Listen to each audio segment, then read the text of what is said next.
Once again, welcome to ITSE 1345. Today we're going to talk about Chapter 9, Triggers. Triggers is one of those things where if a condition occurs, you will take action. Now, there are actually different conditions for these triggers.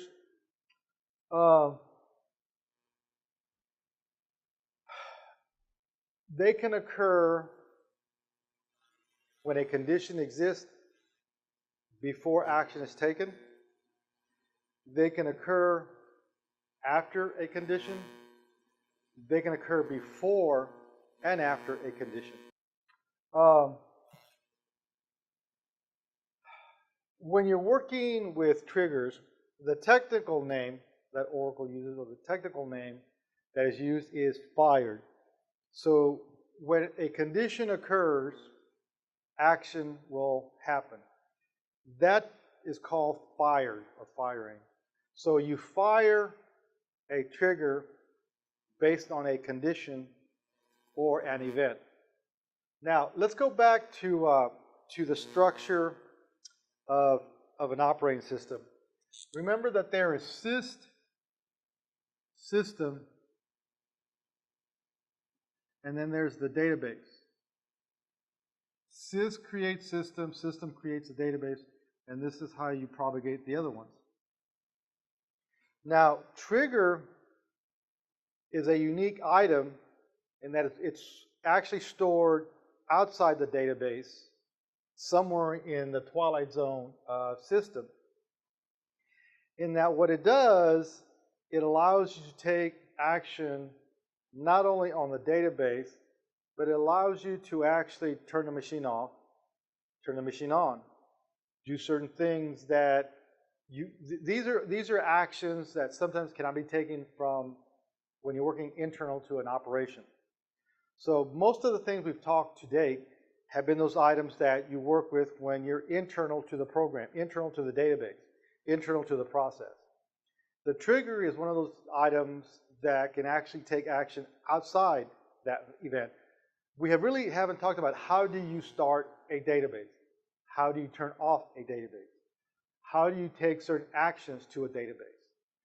Because everything we've talked up to date has been within, we have an existing database, we assume it's turned on, we assume we're using it, and we're taking recursive action, repetitive action on that data. We really haven't talked about, well, how do you start the machine to begin with?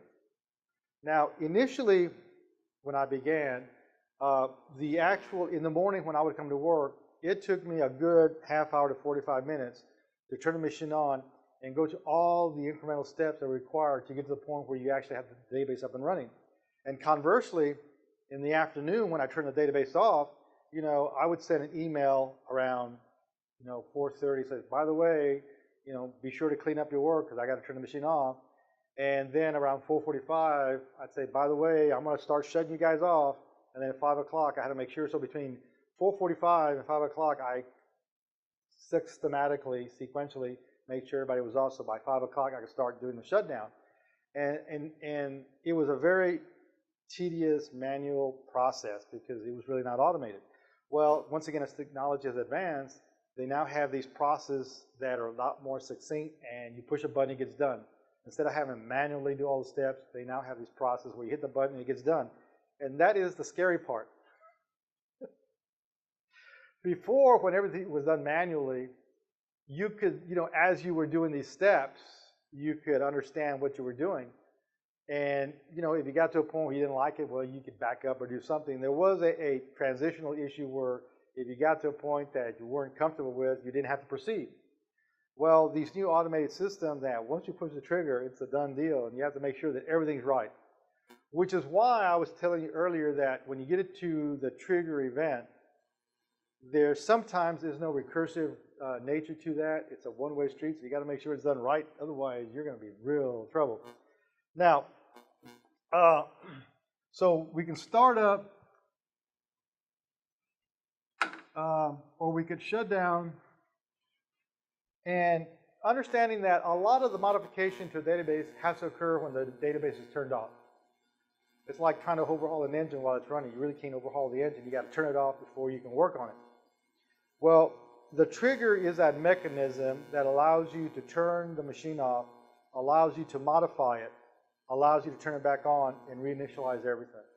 So the trigger can actually force everybody off, not turn the database off, but log everybody off, give you sole control, allow you to make the modifications, and then release the database back to users. In the case that I just said, there are two items that you should be familiar with, which are DML events and DDL events. And that is what I'm alluding to, where you have the ability to do updates or inserts or deletes.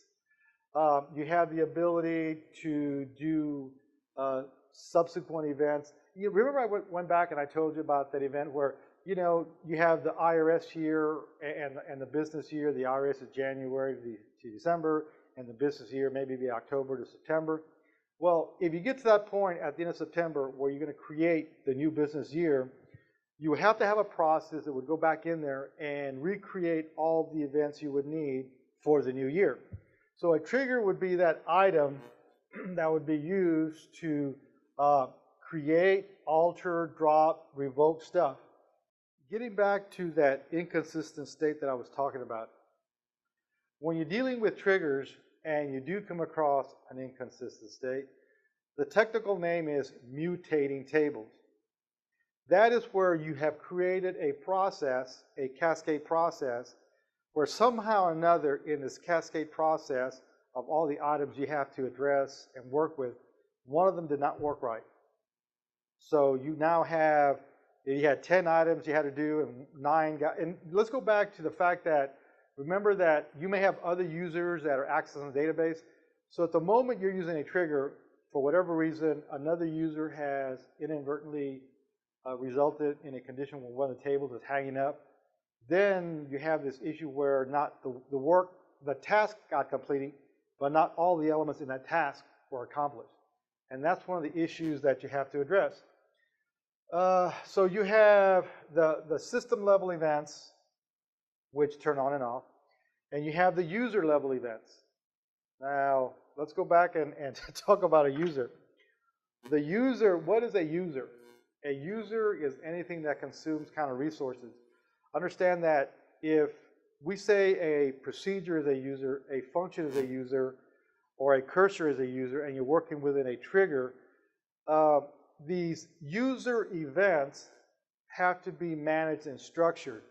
And that, okay, the way you get around this item of managing is that you have to develop a sequence of events to occur. And this is called firing order. Now, I haven't talked about the structure. I've talked about the scenario of the structure, but I haven't talked about the structure. Now, in the structure, once again, you have the header and you have the body. Okay? The interesting thing about a trigger is that, for the most part, it does not have any programming capabilities. What it does, it has, basically you have a list of programs and you have what the programs do. The trigger is basically, it says, if this happens, so what you're saying, if this happens, do this. That's basically what the trigger does. If you have a condition, take this action. Now, when you say if this happens, this is where you have a lot of the if, thens, and case and all kinds of stuff, because you have to kind of permutate that event. So you have, if this condition exists, or this event happens, or whatever occurs, take this action. You have, if this happens, you can do it once again before. You have before and after, and then you have after.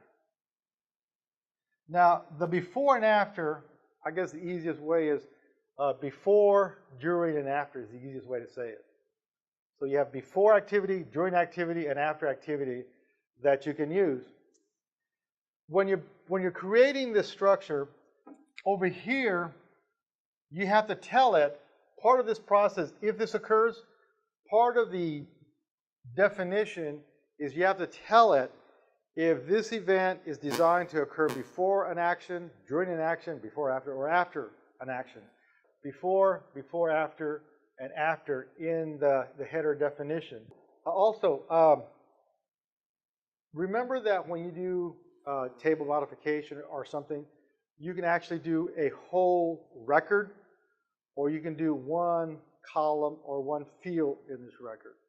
So as you're doing this, you have to kind of tell them whether the action is going to be at a row event or at a statement event. So let's see, the trigger does the system level event. It does the user level event. You have to be cognizant of the fact that you have, because you're working kind of outside the database, not within the database, that you can have mutating tables. And one of the ways you get around this mutating table is to have the firing order. So one of the deals in this here is the sequence that occurs. You have to be sure that if this occurs, the sequence is very critical to avoid the issue where you leave something happening, because you have to make sure that these things are structured in the right sequence. That way, one turns off before the other one turns on. You don't want to have them fighting each other trying to get things done. Once again, Oracle considers this stuff a user. If it considers it a user, sometimes you have to give whatever activity is happening the permission to take action. So you have to grant an action to this process. So you can say, I will grant this procedure the ability to update, insert, or delete. You can also grant the process to drop a table. So since this is actually the scenario that's acting on the database, not within the database, since it's acting on the database, you can drop, you can create, you can update, you can append, because you're acting outside on the actual database. You're not working within the database itself. So that's the difference between the DDL and the DML. One works within the database, modifying the data, working with the data. The other works with the structure of the database. And once again, if you're working with a structure, you got to make sure it's turned off or not really in action so you can get that accomplished. So if you're going to create a table, if you're going to alter a table, if you're going to drop a table, understand that you do have to give permission to that process to take action. And within the primary user, you would have subsequent users, and you would have to grant the authority privilege of those subsequent users. And I'm saying a procedure, a function, a cursor would be a user to the database, and you have to grant the ability of that item to take action. For the most part, I think that summarizes Chapter 9.